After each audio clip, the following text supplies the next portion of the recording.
C'est l'heure du journal sur Eden TV. Mesdames et messieurs, bonsoir. Démarrée depuis lundi à Cotonou, la session de la 36e Conféges, conférence des ministres de la Jeunesse et des Sports, s'est ouverte ce matin. C'était sous la houlette du représentant du chef de l'État, Aurélien Gbenonchi, ministre des Affaires étrangères.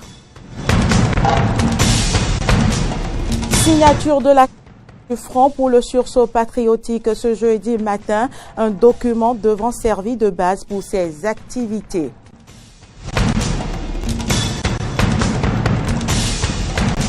Port international d'Abuja a rouvert ce mardi après 6 semaines de fermeture pour la réhabilitation de la piste d'atterrissage.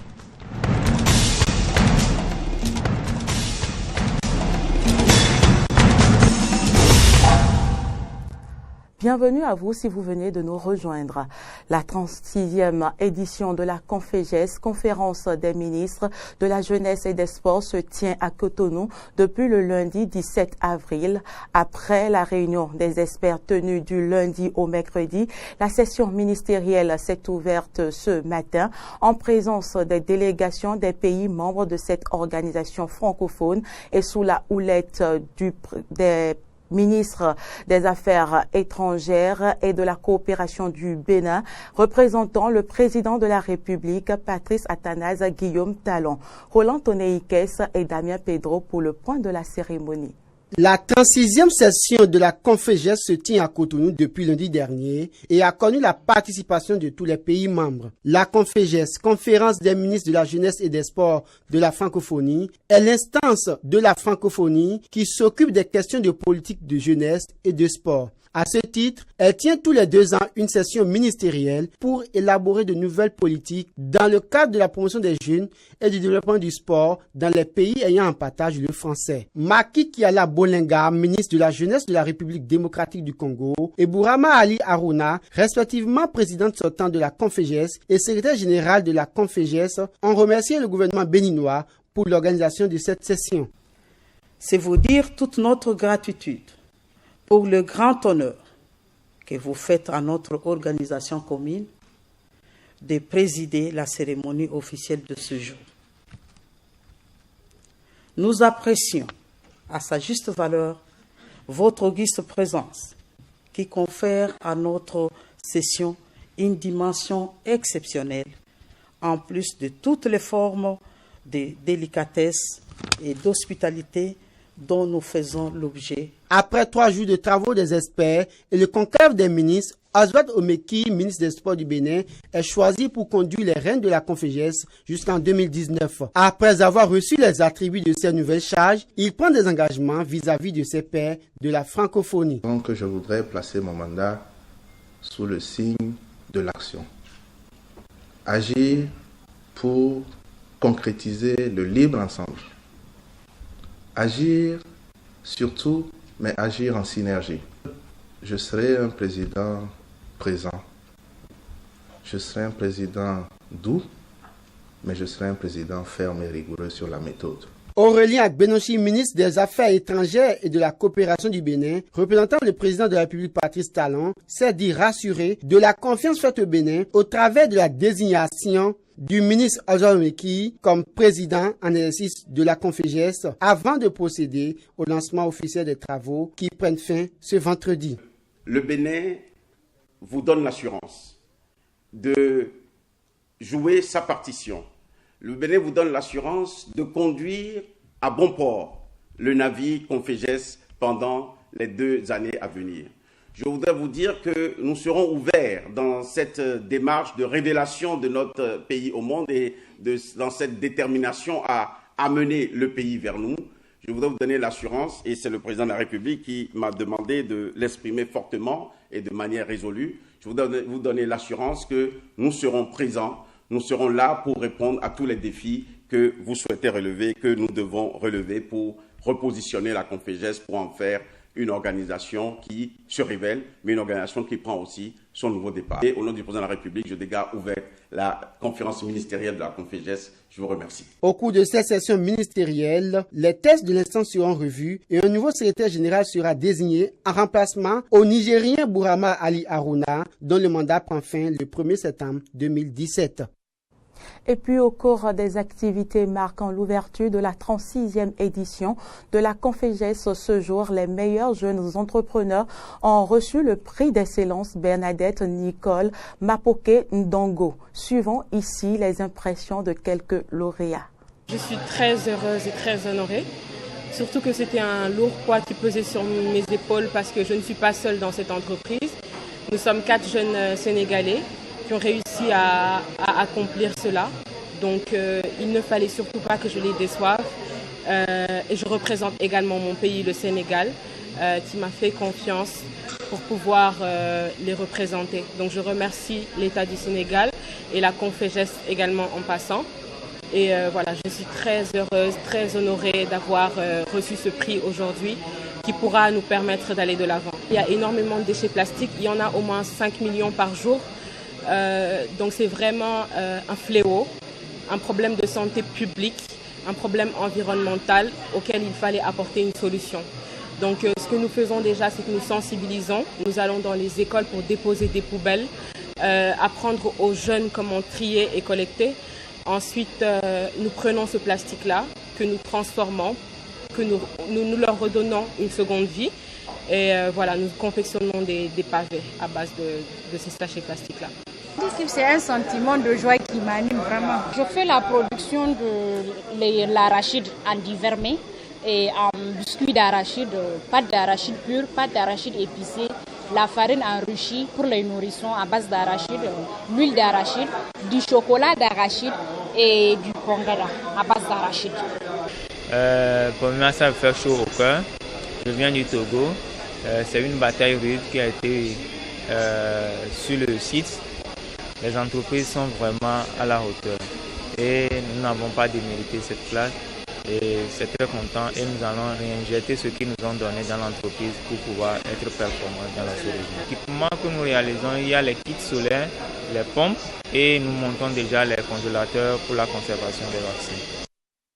Le Front pour le sursaut patriotique a procédé ce jeudi matin à la signature de la charte devant régir son fonctionnement. Réunis depuis le 20 mars dernier, les membres du Front se sont assignés pour mission de se battre pour la préservation des acquis démocratiques contre toute atteinte aux libertés fondamentales et toute velléité de restauration de l'autocratie. L'événement s'est déroulé au Codiam à Cotonou en présence des membres de plusieurs partis politiques et associations de la société civile qui ont librement accepté de poser leur signature. Vous aurez plus de détails dans nos prochaines éditions.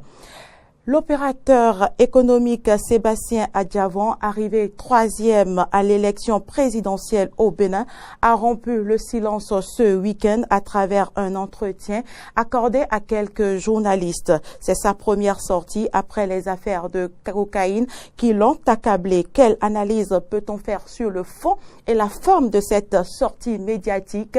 Élément de réponse dans ce reportage de Fréjus Serloin et de Damien Pedro. Dimanche 16 avril 2017, la nouvelle s'est répandue comme une traînée de poudre. Sébastien Germain Adjavon, le président de Patronat, a rompu le silence. C'est d'abord sur un site d'information en ligne que la vidéo est diffusée. Elle fait un carton. En moins de 24 heures, plus de 16 000 vues et autant de partages. Ce n'est que quelques heures plus tard que l'entretien passera sur les chaînes de radio et de télévision. Un succès quelque peu entaché par la forme de l'entretien, notamment le profil des journalistes. Sur les 3, 2 sont ses employés, c'est-à-dire il y a le directeur de Radio Soleil et le directeur de la télévision et Sika TV qui sont des médias qui lui appartiennent. Mais c'est un choix de communication. C'est vrai que sur ce choix, on pourrait avoir dit, moi personnellement à sa place, j'aurais peut-être choisi des journalistes beaucoup plus neutres. On peut l'accuser de faire un monologue, mais si il y avait un autre journaliste, je ne suis pas sûr que les questions qu'ils auraient à poser seraient trop différentes des questions que les journalistes qu'on accuse d'être trop proches de lui ont posées. Bon, ils ont eu le cran, ils ont posé des questions qu'ils devaient poser, même si parfois ils ont adouci les choses, et c'est comme ça. Après le feuilleton de l'affaire dite de trafic de cocaïne dans laquelle il a été blanchi par la justice, mais qui a scellé son divorce avec Patrice Talon, cette sortie devrait être l'occasion pour Sébastien Germain Adjavon de s'expliquer. Mais pour Marcel Zoumenou, le timing n'était pas le bon. Vous savez que depuis quelques jours, on est dans un contexte médiatique où le chef de l'État est venu parler presque 3 fois. Et en dehors de ça, il y a eu cette affaire de démission de son ministre de la Défense. Et donc, le contexte médiatique était un peu flou, était un peu confus. Et donc, pour moi, il devait attendre un peu que la calmie revienne pour que sa parole puisse être mieux écoutée. Et je crois qu'il devait même attendre que le chef d'État se prononce sur RFI sur l'affaire cocaïne, puisque c'est la première fois que le chef de l'État lui-même se prononçait sur l'affaire, et pour qu'il puisse avoir les moyens pour répondre. Si, sur la forme et sur le timing, cette sortie de Sébastien Adjavon fait polémique, le fond semble être bien riche pour certains acteurs économiques de la société civile et des médias. Adjavon a fait une sortie, il a clarifié sa position. Il a dit au vu et au su du monde entier quel est son rôle désormais au sein de la politique béninoise. Donc il se déclare opposant. Il est normal qu'il se présente comme acteur politique et non acteur économique. C'est pour vous dire que le fait qu'il est sorti pour nous dire ça, d'abord il a montré à la population qu'il est de bonne foi. Il s'est mis dans une posture d'un futur candidat à une élection présidentielle. Et là je peux dire que c'est trop tôt de dire ces choses. Il a poussé un peu le taux de l'égoïsme un peu trop loin en disant moi, il y a beaucoup de... Mais sur le fond, Sébastien Adjavon a dit beaucoup de choses, il a fait des révélations. Et pour nous autres journalistes, nous devons nous saisir de ces révélations pour faire des enquêtes. Il a dit plein de choses. Et moi, jusque-là, j'ai été surpris que aucun membre du gouvernement, aucun ministre, aucun porte-parole du gouvernement n'est venu pour le contredire sur beaucoup de choses. Il a parlé par exemple de l'affaire de 40 milliards soutirés des DAT de la Caisse nationale de sécurité sociale pour financer les emprunts obligataires. Au regard de ces éléments, la réplique du gouvernement Talon, qui semble être décidé à faire autrement la politique, ne tardera peut-être pas. Allons à présent dans la capitale du Bénin pour constater l'état de délabrement des places publiques. Fréquenter la place Bagnole de Porto Novo plus précisément n'est plus aujourd'hui du goût de nombreux citoyens de cette ville. Ils dénoncent au micro de Carnot François Rungwede Rinto et de Fréjus Fiossi l'insalubrité qui y règne. Réalisé pour servir de lieu de repos où les populations pouvaient venir prendre de l'air frais, la place Bayonne pour certains et Tofa Premier pour d'autres de Porto Novo végète dans une insalubrité absolue. Sachet d'eau par-ci, tas d'ordures par-là, c'est le visage que présente cette dernière qui porte quand même les noms de 2 personnalités pas des moindres ayant marqué l'histoire de la ville capitale du Bénin. Face à ce constat, les citoyens s'en désolent et indexent la mairie. C'est-à-dire, on dirait même on n'a pas des autorités dans la ville, puisque toutes les places sont vraiment n'importe comment. Ça nous fait honte, parce que c'est un gon qui est là comme le maire de la ville de Porto Novo aujourd'hui. Mais voilà un peu la place, comment il est, sale. Quelle est alors la stratégie mise en place par la mairie de Porto Novo pour le nettoyage de cette place publique? Nous avons dédié à la propreté un service carrément, à part pour s'occuper de la gestion des ordures et de la propreté dans la ville. Donc ce service a un agent qui est permanent sur la place publique et systématiquement passe avec son camion pour ramasser les ordures. Il faut noter, selon le deuxième adjoint au maire, qu'il existe quelques difficultés liées à l'entretien de la place Bayole ou Tofa Premier de Porto Novo. Des difficultés qui résultent de l'incivisme des riverains. Je suis désolé de le dire parce que c'est de l'incivisme pur.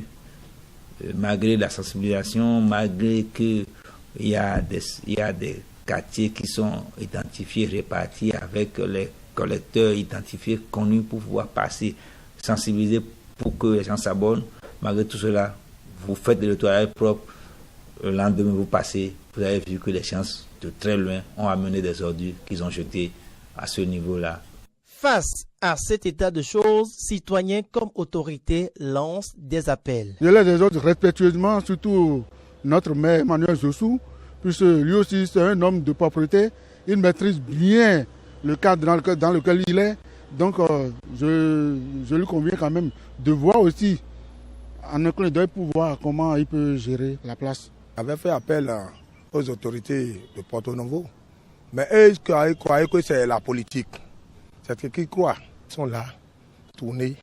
Après, quand tu veux dire la vérité, maintenant, ils vont dire que tu es contre ceci, tu es contre cela.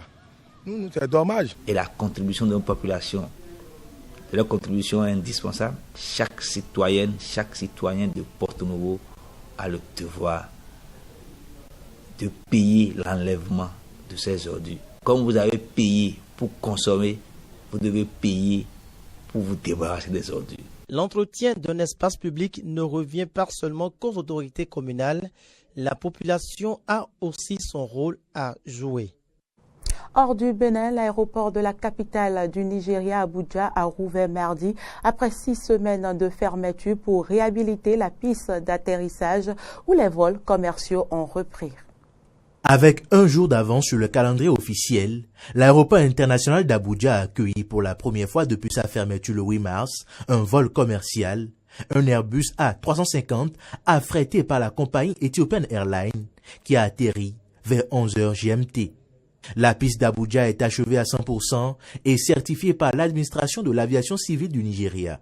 En conséquence, l'aéroport est ouvert aux opérations, s'est félicité sur son compte Twitter le secrétaire d'État à l'aviation, Adi Sirika. Beaucoup de changements ont eu lieu concernant le revêtement de la piste, des voies de taxi et du tarmac qui ont subi d'importantes réparations. Le terminal a également été rénové pour pouvoir accueillir des voyageurs handicapés avec notamment l'installation d'ascenseurs dans la zone des départs. La réouverture a en outre permis la reprise des activités commerciales qui avaient souffert de la fermeture de l'aéroport, comme les taxis faisant la navette depuis le centre d'Abuja ou encore les boutiques de souvenirs et de restauration à l'intérieur de l'aéroport. Pour les usagers, c'est un vrai bonheur. Très agréable, mieux que ce qu'on connaissait. Quand vous atterrissiez, vous étiez secoué. Maintenant, on ne l'est plus. Nous sommes contents. C'est une bonne communauté. Nous félicitons le gouvernement. Le vol s'est passé en douceur, l'atterrissage en douceur, la livraison des bagages en douceur aussi. Quand vous atterrissez ici, vous voyez la différence. La piste a été refaite, donc le trajet sur la piste se fait en douceur. La fermeture de l'unique aéroport d'Abuja avait provoqué beaucoup d'inquiétudes au Nigeria. Les travaux étaient nécessaires car la piste construite en 1982 et prévue pour une durée de vie de 20 ans était devenue défaillante et dangereuse de l'aveu même des autorités. Durant 6 semaines, tous les vols en provenance et à destination d'Abuja étaient redirigés vers la ville de Kaduna à 220 km plus au nord. Mais la plupart des compagnies internationales dont Air France, Lufthansa et South Africa Airways avaient refusé de se poser à Kaduna, mettant en avant le risque d'engorgement dans ce petit aéroport et les problèmes de sécurité sur la route reliant la capitale fédérale. À l'approche du premier tour de la présidentielle, les premiers bulletins de vote ont été livrés mercredi à plusieurs bureaux de vote. À la mairie de Montreuil, 58 000 exemplaires ont été comptés et pesés par les fonctionnaires de la ville en préparation pour le scrutin de dimanche. On écoute. Donc on a reçu 58 000 bulletins de vote qui correspondent à peu près strictement au nombre d'électeurs inscrits sur les listes électorales de la ville de Montreuil. Donc ces bulletins de vote sont répartis entre les 11 candidats. Ils ont tous le même nombre de bulletins de vote, très strictement, très exactement. On pratique par la pesée, on pèse les bulletins pour s'assurer que l'on a le bon nombre de bulletins. Et, en gros, on sait combien pour 1000 bulletins, quel poids ça fait, et ça permet de répartir de façon d'abord équitable, mais surtout conforme au nombre d'électeurs. L'évacuation de localités assiégées en Syrie a repris ce mercredi sous haute sécurité, 4 jours après avoir été interrompue par un attentat qui a fait une centaine de morts, dont de nombreux enfants commentaient. Un long convoi d'une 60aine d'autocars, dont au moins 45 a quitté à 1h GMT, Foua et Kafraya, 2 localités loyalistes assiégées depuis 2 ans par les rebelles. Ils se sont ensuite rassemblés à Rachidine, une banlieue rebelle de la métropole d'Alep, utilisée comme zone de transit. Parallèlement, 11 autres bus ont quitté les localités rebelles de Zabadani, Sergaya et Jabal Sharki dans la province de Damas. Le processus a repris avec 3000 personnes de Foua et Kafraya évacuées à l'aube et près de 300 de Zabadani, Sergaya et Jabal Sharki, selon Rami Albel-Rahman, directeur de l'Observatoire syrien des droits de l'homme. Dans le convoi, Abou Ahmad, 85 ans, se désespère d'avoir été contraint de quitter Foua. Il confesse « La mort est plus facile que cette humiliation. Je ne sais pas si on va revenir un jour. » Par crainte d'un nouvel attentat, l'opération s'est déroulée sous haute surveillance. Plusieurs dizaines de rebelles armés gardaient les cars stationnés à Rachidine. Ces véhicules ont été disposés en demi-cercle afin de limiter les risques d'attaque. Attendant près d'un bus, Oumdjoud, 55 ans, affirme ne pas avoir peur car tout est dans les mains de Dieu.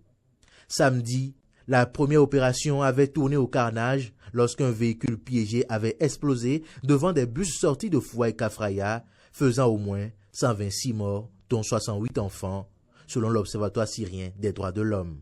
Le régime syrien a accusé les rebelles qui ont rejeté toute responsabilité et condamné l'attentat, toujours pas revendiqué. Et puis, le vice-président du Venezuela a blâmé le président du Parlement pour la mort d'un jeune manifestant mercredi lors de vastes manifestations contre le président Nicolás Maduro à Caracas. On l'écoute. Le